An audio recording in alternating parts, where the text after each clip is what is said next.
እኛ ሀገር ከዛ ነገር ነፃ ማለት ትችላለህ፣ ግን ምን ዋጋ አለው? የሚሰራ ሰው የለም። እኔ ተወለድኩት እዚሁ ገፈርሳና ጣውላ የሚባል ቦታ ላይ ተወልጄ ያደግኩት እዚሁ የተወለድኩት። አባቶቻችን ግን ይሄን መሬት ለኛ ሲያቆዩልን ይሄን ልማት ሲያው መሞታቸው እያልን ነው ውስጣችን የሚቆጨን። የፈለገ ነገር ብከስርም አልተውም፣ የፈለገ ነገር ባገኝም አልተውም። በአምና ደረጃ ቢያንስ ተሞክሮ ያረኩት እዚህ ጋር አንድ ቀርጥ ነበር። ቢያንስ 1 ሚሊዮን አግኝቻለሁ። ያው ምሰራውም በስፋት ነው። በወርም 15 ነው የሚከፈለኝ። አብዛኞቹ የምናቃቸው ሱሳሱስ ነገሮች ውስጥ የነበሩ ብዙ ልጆች ኢቭን ፊት እኔ ፐርሰናሊ የማቃቸው ልጆች መስኖ ላይ ገብተው ጥሩ ውጤት አምጥተው ፊት ከነበሩበት የአኗኗር ዘይቤ የተቀየሩ ብዙ ሰዎች አቃለሁ። አንዷ ኩንታል 800 ሺህ ብር 700 ሺህ ብር ተሸጠ ማለት ቀላል አይደለም። እንደዛ ነው አሁን ሽያጩ። በጉራጌ ዞን አበሽጌ ወረዳ ጣውላና ገፈርሳ ቀበሌ ነዋሪ የሆነው ዘይኑ ኑር በዛ በራሱና በኮንትራት በገዛው መሬት ላይ የሽንኩርት ዘር በሰፊው ያለማል። ወደዚህ ስራ ከመግባቱ በፊት በስደት ለዓመታት የቆየው ዘይኑ ከአባቱ ለወረሰው የግብርና ስራ ልዩ ፍቅር አለው። በስደት በቆየባቸው ጊዜያትም በርካታ ፈተናዎችን አሳልፎ የዘመናዊ ግብርና ልምዶችንም ቀስሞ የተመለሰው ዘይኑ ከቅርብ ጊዜ ወዲህ የጀመረው የሽንኩርት ዘር ማልማት ስራ ደግሞ ከራሱ አልፎ ከምንጃር አካባቢ ለመጣው ወጣት አወቀ ብርሃኔ በወር የ15000 ብር ደሞዝ የሚያስከፍል የስራ ዕድል ባለቤት አድርጎታል። አባቴም ጀግና ገበሬ ነበር። እየተማርኩም ከሱ ጋር ግብርና ጎን ለጎን ነበር ምሰራ እና እየተማርኩም ከጓደኛዬ ጋር ወደ ሳውዲም ሄድኩኝ። ከዛ በፊትም ልጫወት ስለው አይ ስራ የራስህ ነው ለኔ አይደለም፣ ሞያ የትም ሀገር ብትሄድ የራስህ እንጀራ ነው ሲለኝ እኔ እንደዛ ሲል በቃ አይገባኝም ነበር። ከሄድኩኝም በኋላ እዛም ለካ ግብርና ከዚህ ይባሳል። ያው ምሰራውም በስፋት ነው። በወርም 15 ነው የሚከፈለኝ። አገሬ ምንጃር ነው። ምንጃር የመስኖ ስራ ነበር ምሰራው። እዚህ ዘይኑ ደግሞ በዘይኑ ስር ነው ያለው። በዘይኑ ስር ሆኜ ነው ምሰራው። ባለሙያ ተብዬ ነው የመጣሁት። ተደውሎልኝ በስልክ የሽንኩርት ስራው ልምድ ነበረኝ። ከዛ እዚህ ደግሞ ዘይኑ የሚያሰራቸው ሌላ ሰራተኞች ነበሩ፣ ጓደኞች ማለት ነው። እነሱ ደውለውልኝ ሙያተኛ ምናምን እንደዚህ ተፈልጓልና ብለው ነው የመጣሁት ወደ ዘይኑ ስራ። ባለፈው ዓመት በሩብ ሄክታር መሬት ላይ ለሙከራ አልምቶት ከነበረው የሽንኩርት ዘር ከፍተኛ ገቢ ያገኘው ዘይኑ የግብርና ስራ አዋጪ ስራ መስክ መሆኑንም ነግሮናል። አብሮት የሚሰራው ወጣት አወቀ በበኩሉ ካሁን በፊት የተለያዩ ስራዎችን ቢሞክርም ለሱ አትራፊ የሆነ የስራ መስክ ሆኖ ያገኘው የበጋ መስኖ ስራ መሆኑን ይናገራል። አሁን በአምና ደረጃ ቢያንስ ተሞክሮ ያረኩት እዚህ ጋር አንድ ቀርጥ ነበር። ቢያንስ 1 ሚሊዮን አግኝቻለሁ። አዎ 1/4 ግን ምንድነው አየሩ አምና በጣም ከፍ ያለ ነበር። የዘንድሮ አይታወቅም፣ ያው ሰዓቱ ይለያል። ምናልባት ኪሳራ የሚባል ነገር ገበሬ ከሰራ ኪሳራ የሚባል ነገር የለም። ቢያጣ ዋናው የተወሰነ ነገር አያጣ ቁጭ ቢል ማለት ነው። ያ ብር በምንም ይጠፋል፣ ተሰብስቦ ይመጣልሃል። ሌላው ቢቀር ማለት ነው። እንጨት ቤት ምናምን ሰራ ነበር። እንደዚሁ ከተማ ላይም ወደ አዲስ አበባ ገብቼ መስተንግዶ ምናምን ሰራ ነበር። ግን ያው የተሻለ ደግሞ ይሻላል በሚለው ከከተማው ከምኑም ከቢዝነሱም አንፃር ይሄ ግብርና የተሻለ ይሆናል ብዬ ወደዚህ መጥቻለሁ። ወደ 2-3 አመት ሆኖኛል። የራሴ እንደዚህ ቦር እየሰራው ማጠራቀማትም አለኝ። በቃ እኔ የወደፊት ደግሞ ለራሴ የመስራት አላማ አለኝ። የሰራ ሰው ደግሞ መቼም ያው ይለወጣል። በስደት የቆየበት የአረብ ሀገር መሬት በረሃማና ደረቅ በመሆኑ ለግብርና ስራ የሚመች ምንም ነገር የለውም የሚለው ዘይኑ የኢትዮጵያ ምድር በብዙ የታደለና ነገር ግን ገና ምንም ያልተሰራበት መሆኑንም ይናገራል። ሙያውንና ልምዱን ለማስፋፋትም አብረውት ለሚሰሩትና ለአካባቢው አርሶ አደሮች ልምዱን እያካፈለ ነው። እዚህ አልሐምዱሊላህ መሬቱ ጥቁር ነው፣ የሰጠኸው ሁሉ ይሰጣል። የመስኖ እንኳን ውሃ አቅም ባይኖረን የተፈጥሮ ዝናብ አለን። ቢያንስ በሱ ራሱ 2 መጠቀም ይቻላል በትንሹ ማለት ነው። እዛ ግን አንድ በከርሰ ምድር ነው የምትጠቀመው። ጥቁር መሬት የሚባል ለመድኃኒት እንኳን አታገኝ። አሻዋ ነው። አሁን ከወንዝ የሚወጣው አሻው የለም፣ እንደሱ አይነት ነው። በቃ አንዴ በአመት 2 ቀን ከዘነበ ታዲያ ሰው ደስታ አይደለም። ምንም ዝናብ የሚባል ነገር የለም እና በዛች መሬት ራሱ ከከርሰ ምድር ወጥቶ ሰራተኛ ከተለያየ ሀገር አምጥተው ለሀገራቸው በቂ ነገር ነው የሚያመርቱት። ግን እኛ ሀገር አልহামዱሊላህ ይሄን ሁሉ ኒዕማ ይሄ መሰለ መሬት እያለ መስራት አልቻልንም። ጨው ነው እንጂ ማይሰጠው መሬታችን ማይሰጥ ነገር የለም። ከዛ ያለው ሙያና ይሄ ሙያ ይለያያል። አሰራሩ የቦርደን ስራው ምናምን ሽንኩርቱ በጣም የተለየ ነው። ይሄ ልምድ ወስጃለሁ። ምን ያህል ለውጥ እንዳለውም እየተገነዘብኩ ነው። ሽንኩርቱ እንዴት እንደሆነ በስንት ቀን እንደሚጠጣ ይሄ አሁን እዛ ምን ሰራው ስራ በጣም ልፋት አለው፣ ድካማ አለው። ይሄ ደግሞ መሬቱ ምቹ ነው፣ ሁሉም ነገር ምቹ ነው። ስራው እንደዛው ተመሳሳይ ነው። ዘይኑ ለመስኖ ስራ ባለው ፍላጎትና ባስመዘገበው ውጤት የማዕከላዊ ኢትዮጵያ ክልል ግብርና ቢሮ 3 ሄክታር መሬት በመስኖ ማልማት የሚችል የሶላር ኢነርጂ አበርክቶለታል። መንግስት ለግብርናው ዘርፍ በተለይም ለበጋ መስኖ ስራ በሰጠው ልዩ ትኩረት ለስራው የሚያስፈልጉ ግብአቶችን ድጋፍ እያደረገ ነው የሚለው ዘይኑ ሁሉም ሰው ይሄንን እድልና የተፈጥሮ ጸጋን በመጠቀም ጠንክሮ መስራትና መለወጥ አለበት ይላል። ነዳጅ ባወጣ ማለት ነው በቀን ያላነሰ ከ1500 ብር ይጨርሳል። በቀን ምንም ባይጨርስ ከሱ ነፃ ነው። የጄኔሬተር ቢበላሽ የሚባል ነገር የለም። ዘይት መቀየር የለም። እና አላህ እንደው ትልቅ ያርግልን። ይሄ መንግስታችን ትልቅ ትብብር እያደረገ ነው። ለሚሰራ ሰው በጣም ትኩረት እየሰጠ ነው። ይሄን ሁሉ ትብብር ሲያደርግልህ አንተ ደግሞ የበለጠ ሞራል መምጣት አለብህ። እኛ ለሌላው ደግሞ አሁን 3 ቦታ ማለማው መሬቴ ይሄ የግሌ ነው። ሌላው ሰው ነው ኮንትራትም ምንም አለ። እነሱም በእኔ አይተው እንዲሰሩ ነው ይሄ ሁሉ ጥረት ማለት ነው። እዛው ጣውላና ገፈርሳ ቀበሌ ነዋሪ ሆነው ሌላኛው አርሶ አደር ሰለሞን ተረፈ ደግሞ በ3 ሄክታር መሬት ላይ የሽንኩርት ዘርና ሀብሀብ በመስኖ እያለማ ነው። አርሶ አደር ሰለሞን ከ6 ዓመት የሚበልጥ የመስኖ ስራ ልምድ እንዳለው ተናግሮ የመስኖ ስራ በአካባቢው መጀመር ለአርሶ አደሮች የተለየ ትርጉም እንዳለውም ይናገራል። ዛሬ ያው በግብርና ነበር የምንተዳደረው። በግብርና እየተዳደርን ያው ልማት አለማወቃችን በመንግስት ደረጃ ማለት ነው ምክር ተሰጥተን ወደዚህ ግቡ ስንባል ባህል ከብዶ ነበር የታየን። ተንቀሳቀሱና አልሙ ምናምን ትንባል እሺ በቃ እስቲ እንሞክር ብለን በግድ በቃ ነው ተገፋፍተን እንትን ያልነው። ግን ተዛ ወደ አሁን ታየ ነው ወዲህ ምን እንዴት እስታውን ምን ጊዜያችን እንደሸኘ ነው እያልን እየቆጨን ነው። ትንሽ ትልቁም በቃ ይሄንን ታየ ወዲህ እንኳን ወደ ከተማ ወደ ሰፈር ለማውጣት ቤት ወንዝ ዳር ቤት በሰራን እያልን እና አሁን ባየነው ደረጃ በሙያ አንስጣር ሙያ ስለሌለን በፊት ነበር። አሁን ሙያውን እየሰለጠን ሙያውን እያየን አሁን ቀጣይ በደንብ አንድ የሚቀር መሬት የለም የሚል ቅድ ያለን ትንሽ የውሃውና የውሃው ችግር ታልገጠመን በቀር ሌላ አቋማችን ሁሉም ተመስኖ ለመጠቀም ነው ምኞቱ። የመስኖ ስራ ከጀመረ ወዲህ በራሱና በቤተሰቡ ህይወት ላይ መሻሻሎች መኖራቸውን የሚናገረው አርሶ አደር ሰለሞን አሁን የበጋ ወቅት ለአርሶ አደሩ በከንቱ የሚባክን ጊዜ ሳይሆን ወሳኝ የግብርና ስራ ወቅት መሆን ጀምሯል ይላል። አይ መስገነው አሁን ያው እንደ አሜ ትንሽ ከተማን ቦታ ገዝቼ ቤት ሰርቼ ልጆቼን ደህና ኑሮ እንትን እያልኩ ነው። ተዛ በፊት ያው እዚች ሳር ቤት ውስጥም ነበር እንደ አሜ የምኖረው። ተሳር ቤት ወደ ቆርቆሮ ቤት ገብቻለሁ። ግን የኛ አባቶች ነው ይሄን መሬት ያቆዩልኝ። እኔ የተወለድኩት እዚሁ ገፈርሳና ጣውላ የሚባል ቦታ ላይ ተወልጄ ያደግኩት እዚሁ የተወለድኩት። አባቶቻችን ግን ይሄን መሬት ለኛ ሲያቆዩልን ይሄን ልማት ሲያው መሞታቸው እያልን ነው ውስጣችን የሚቆጨን። ለምን አሁን ሰዓት እኮ ብቃቃና በጋ ነብሴ ነው እንጂ የሚታየው እንደዚህ ያለ አዝመራ አይታይም ነበር። አሁን ይሄን ማየት ራሱ ትንሹም ትልቁም በቃ አሁን ይሄ ሲነሳ ተውልቅጤ ድረስ አይቀርም ነጣ ነው የሚለቀቀው። ሸቂጡ ሽንኩርት ተጠቃሚ ሲሆን ማለት ነው ሰው ባህል ሽማግሌ ሳይቀር ነው። አሁን ይሄ ማሳ ላይ በኋላ በታችሁ ብታዩ ባህል ትገረማላችሁ። አሁን አምናም እንደዛው ነው። አንዷ ኩንታል 800 ሺህ ብር 700 ሺህ ብር ተሸጠ ማለት ቀላል አይደለም። እንደዛ ነው አሁን ሽያጩ። ግን እስከዛሬ በበቆሎ አሁን ይሄን በቆሎ ሸፉነን ይሄን የመሰለ መሬት ጊዜውን ማሳለፋችን እየቆጨን ነው።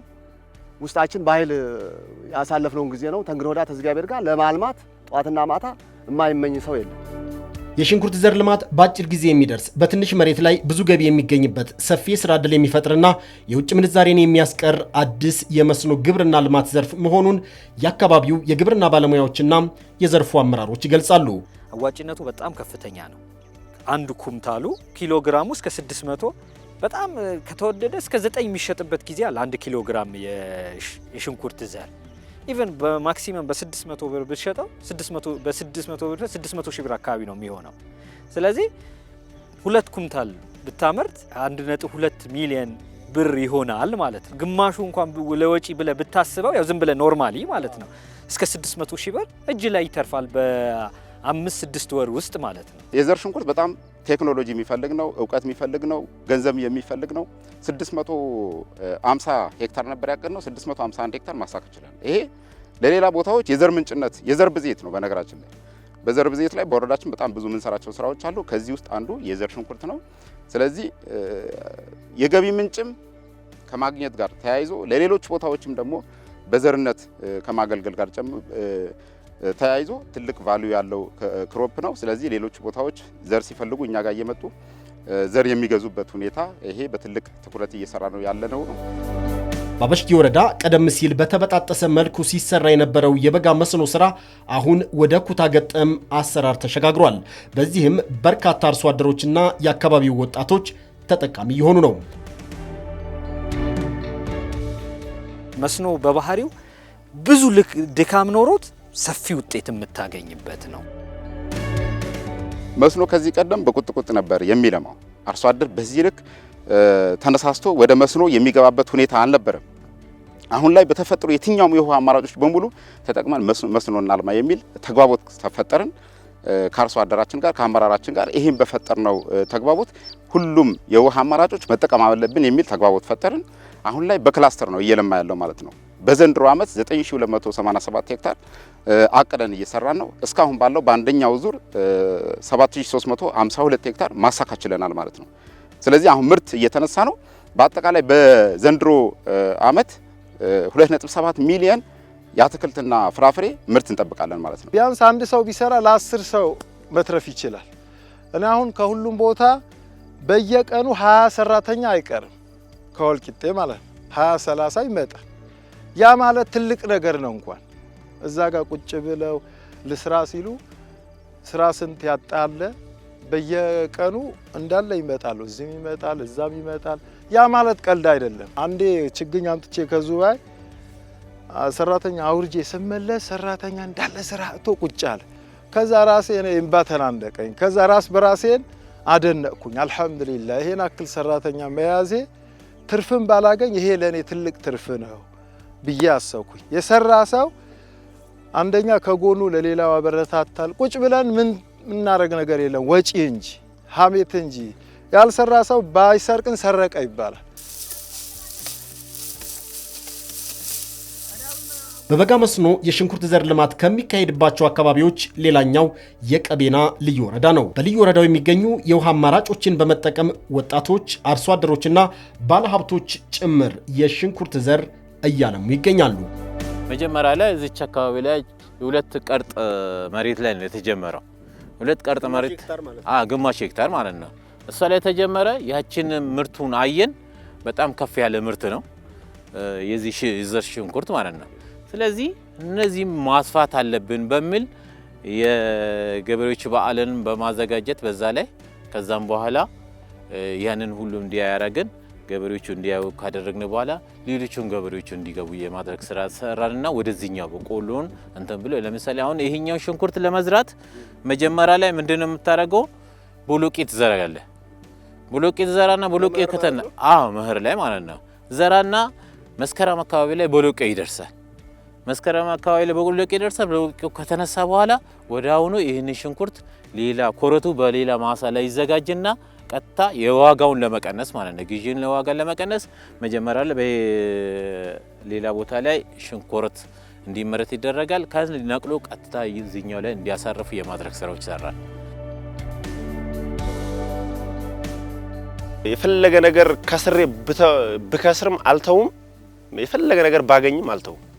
አንደኛ በቃ የሆነ ስሜት ደስ ይለኛል። እዚህ አሁን መጥቻ አሁን ዛሬ አሁን በጋር ወልቂጤ ከተማ ላይ ብትላስበው እዚህ መጥታ አረንጓዴ ላይ እሱ ደስ ስለሚለኝ እንደው ለአንድና ለመጨረሻ ህይወቴ እስከሚጠፋ እንኳን ብከስርም አልተውም ባገኝም አልተውም ብያለሁ። የመጀመሪያው ዓላማዬ እንግዲህ ያው ማግኘት ነው፣ እልሜ ማግኘት ነው። አግኝቼ ከኔ በታች ያሉትን ወጣቶች ደግሞ ከኔ ስር ማድረግ ነው፣ ማሰራት ነው። ለምን መሰለህ አሁን ያትክልት አንተ ብዙ ገንዘብ አለህ፣ በጣም ብዙ ገንዘብ አለ፣ አትሰራውም። ብቻ ካንተ በታች ያሉትን ሰዎች ታስገባለህ። እነሱ ጉልበት አንዱ ሙያው የተለያየ የሰው ልጅ የተለያየ ሙያ አለው ሁሉ። አንተ ደግሞ ገንዘብህን ኢንቨስት ታደርጋለህ። በሽንኩርት ዘር ልማት የተሰማሩ አርሶ አደሮች እንደሚሉት ዘርፉ ቅንጅትን የሚጠይቅ ለብዙ ሰዎች የሥራ ዕድል የሚፈጥርና ለአካባቢው አዳዲስ የግብርና ሀሳቢዎችን የሚያስተዋውቅ ዘርፍ ነው። ልምዱ ያው ከሰው ጋር ነው የለመድኩት። ተጠግቼ መጀመሪያ የሚሰሩ ሰዎች ሌላ ቦታ ነበሩ፣ እዛ ለምጄ ነው የመጣሁት። ይሄ እርሻ አሁን ማለት ነው እንደምታየው ማኑ እንዲህ ዝም ብሎ የሚታረስ ነገር አይደለም ማለት እርሻ ያው ሲባል ዝም ብሎ አሁን ይሄ እያየሁ ነው ቦርደናል። ይሄን ነገር እኛ እንደዛ አርጉ አልናቸው እንጂ እኛ ብቻ የሰራነው ነገር አይደለም። ለፈልቂ ነው የአካባቢ ወጣቶች እዚህ በሬዘው መተው መጀመሪያ አረሱ። ይሄ ቦርደን እንደ ሙያተኛ እያሳየናቸው የአካባቢ ወጣቶችም ተሳትፈውበታል። ለፈልቂ ነው እኛማ ደስተኛ ነን። ትንጀምረውም ጀምረን ይሄ እንደዚህ እንደሚሆንም እናውቃለን። ከተም ለሚያይም በጣም በቃ በርካታ ነው የሚሄደው ሰው። እርግጥ ያው ተጠቅሙ ተካፋይም ባይሆኑ እዛ አካባቢ ላይ ያለ አረንጓዴ ልማት ሲመለከቱ ማንኛው ህብረተሰብ ሲመጣ ተደስቶ ነው የሚሄደው። ምክንያቱም ጎመን አለ፣ ቲማቲም አለ፣ ሽንኩርት አለ፣ በተለያየ ብዙ አይነት ነገሮች አሉ። እነዛን ነገሮች አይተው ይሄዱ መቅጠፍ አይደለም አይተው ይሄዱ ተደስተው ይሄዳሉ። የሽንኩርት ዘር ልማት በተለይ ወጣቶች በአጭር ጊዜ ሊቀየሩ የሚችሉበት አትራፊ የግብርና ስራ ዘርፍ ነው። ዘርፉ ጊዜንና ገንዘብን በከንቱ ከማባከን የሚያድንና አገርንም ራስንም ተጠቃሚ የሚያደርግ በመሆኑ እንደ ማሙሽ ደጀኔ ያሉ ወጣቶች መርጠውታል። እንደገጠመኝ እኛን አገኘችውን እንጂ ሌላም ጓደኞች አሉ። ያው ስራው ግዴታ ያገናኛል። ስራው ለብቻ የምትሰራው ስራ አይደለም። አሁን ምሳሌ ለብቻ የምትሰራው ሌላ በቀሎ ወዘተ ምናምን ቢሆን ችግር የለም ትሰራዋለህ። ይሄ በጣም ባለሙያ የሚያስፈልጋል። ተሱ የተሳተውን እኔ እነግራለሁ፣ ተኔ የተሳተውን እሱ ይነግረኛል እና በተለያየ እንትኖች ያው ራሱ ይስባል፣ ራሱ ያገናኛል። አዎ ኬስ ይጠይቃል፣ ራሱም ያገናኛል። ምክንያቱም አንተ ዛሬ ነው የሳትኳት መድኃኒት እሱ ሊያውቃት ስለሚችል ግዴታ ሰው ያስፈልጋል። ጥቅሙ ስለሚለው ገበያ ነው የሚወስነው። የበጋ ስራ ገበሬ ያው ክረምት ነው ገበሬ ስራ ያለው። ከክረምት ቀጥሎ ደግሞ በጋ ያው ረፍት የሚያደርግበት ነው። ይሄ ደግሞ አንደኛ ይሄን አትክልት ስትሰራ ወሬ አያምርህም፣ አልባሌ ቦታ አትውልም። አትክልት ነው። አንተ ቤተሰብ ጋር የሆነ ችግር እንኳን ቢፈጠር ከቤተሰብ ከእናት ከአባት አሳልፈህ ለዚህ ነው ጊዜ የምትሰጥ። ዛሬ ጓደኛ ፕሮግራም አለ ብለህ ብትቀር ይሄ አትክልት ይበላሻል። ስለሚበላሽ ጊዜህን የምታባክነው እዚህ ላይ ነው። እንደገና ደግሞ ለአካባቢ ሰው ስራ ሲኖርም አሁን ዛሬ ነው ስራው እያበቃ የመጣው እንጂ መሀል ላይ በጣም ብዙ ሰው ይይዛል ስራ 20 30 40 ሰው የሚውልበት አጋጣሚ። ይሄን ደግሞ የኛ ብቻ አይደለም ያህል የቀቤና ልዩ ወረዳም ይህንን አዋጭ የግብርና ዘርፍ ለማስፋፋት ጥረት እያደረገ ሲሆን ዘርፉ እያደገና ለውጥ እየተገኘበት ነው። የኩረቱ ቢያንስ እስከ አሁን በዚህን ሰዓት ላይ እስከ 40 50 ብር ነው የሚሸጠው። ይሄኛው ግን በኪሎ እስከ 8000 ነው ይህንን ዘር ሲገዙ የነበረው ማለት ነው። 1 ኪሎ 8000 ብር ነው። አሁን አቅራቦቱ እየጨመረ ሲመጣ ዋጋው ትንሽ አሁን ቀነሰ እንጂ እስከ 8000 ብር ነው የሚሸጠው። ዛት ሚንስ አንድ በቆሎ ኩምታል ስንት ነው የሚሸጠው? 3700 3500 ብር ነው። ስለዚህ ይህን አርሶ አደር መጠቀም አለበት በሚል ወደዚህኛ ደረጃ የተገባ ነው። የዘር ሽንኩርት ከዚህ በፊት ከውጭ ነበር የምናስመጣው ፓክ እያደረግን ማለት ነው። ነገር ግን የውጭ ምንዛርን በሚያስቀር መልኩ እዚህ ሀገር ውስጥ እያመረትን አርሶ አደሮች በተመጣጣኝ ዋጋ እንዲያገኙ ለአካባቢው ለሌሎች አካባቢዎችም ኢቭን ለማዕከላዊ ገበያም እያቀረብን በሂደት ደግሞ ወደ ውጪ ኤክስፖርት የምናደርግበት ሁኔታ እያመቻቸን ያለ ነው። ጥሩ ነገሩ ምንድነው? በብዛት ወጣቶች የሚሳተፉበት ነው። ወጣቶች አልባሌ ቦታ እንዳይውሉ፣ በጫት በሱስ በሌላ ነገር እንዳይውሉ እዚህ መስኖ ስራ ላይ ተጠምደው ነው ያሉ። ስለዚህ ያ ደግሞ እኛ ወጣቱን ስራ እድል በመፍጠር በሚለው ፕሪንሲፕል እዚህ ቦታ ላይ እንዳውሉ እኛም ከፍተኛ የሆነ ድጋፍ እያደረግንላቸው እንገኛለን። እዚች አካባቢ ላይ ብቻ ወደ 47 ሄክታር ነው ያለው። በዛ በኩል ወጣቶች የተደራጁ ወጣቶች አሉ። በዚህ በኩል ባለ ሀብቶች እነሱን አቅም ያላቸው አርሶ አደሮች ናቸው እንዲገቡ አደረገ። ኔክስት ደግሞ ወደ ተሻለ ይህንን ተሞክሮ ወስዶ ደግሞ ሌሎች አርሶ አደሮች እችን ወንዝ እንዲተጠቃሚ እንዲሆኑ የማድረግ ስራዎች ነው አላማችን ማለት ነው። በአመት 2 ጊዜ ማምረት አለበት። አሁን ይሄ ከተነሳ በቆሎ ይመረታል። ከዛ በኋላ ምንድን ይሆናል? ይህ ሽንኩርት የበጋ ቲማቲም አለ፣ የጓሮ ጎመን አለ፣ የተለያዩ አትክልቶች አሉ። ከጊዜ ወደ ጊዜ የአርሶ አደሩ በመስኖ የማልማት ፍላጎት እየጨመረ ነው ያለው። እየጨመረበት ምክንያት ዋናው ምክንያት ምንድነው? በጣም ውጤታማ ከመሆኑ የተነሳና ብዙ የሰው ኃይል ብዙ የሰው ጉልበት ስለሚፈልግ ስራ እድልም ስለሚፈጥር በዛ ምክንያት በጣም ሰፋ ያለ ስራዎች እየሰራን ያለ ነው። የዘር ሽንኩርት አለ፣ ቲማቲም አለ፣ ቀይ ስር፣ ቆስጣ፣ የአበሻ ጎመን የተለያዩ በክላስተርም በመደበኛም እያለማን ነው ያለ ነው። የማዕከላዊ ኢትዮጵያ ክልል እንደ በጋ መስኖ ያሉ አዳዲስ የግብርና እይታዎችን ቀድሞ በመተግበርና በማስፋፋት ከግብርናው ሴክተር የሚጠበቀውን አገራዊ ሀብት ለማሳካት ሰፋፊ ጥረቶችን የሚያደርግ ክልል ነው። ክልሉ በተያዘው ዓመት በሁለት ዙር መስኖ 148000 ሄክታር መሬት በመስኖ በማልማት 37 ሚሊዮን ኩንታል ምርት ለማግኘት ማቀዱንም የክልሉ ግብርና ቢሮ መረጃ ያሳያል።